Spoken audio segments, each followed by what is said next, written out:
আজি এই ভিডিঅ'টো প্ৰস্তুত কৰাৰ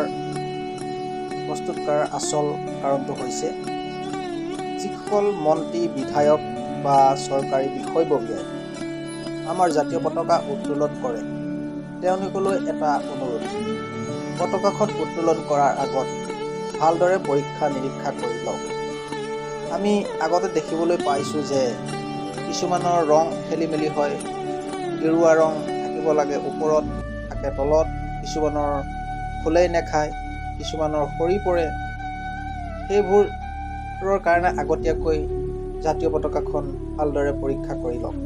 অযথা বিতৰ্কৰ মাজত সোমোৱাতকৈ পতাকাখন উত্তোলন কৰাৰ আগত ভালদৰে পৰীক্ষা নিৰীক্ষা কৰি লওক, যাতে সঠিকভাৱে আমাৰ দেশৰ জাতীয় পতাকা উত্তোলন কৰিব পাৰে।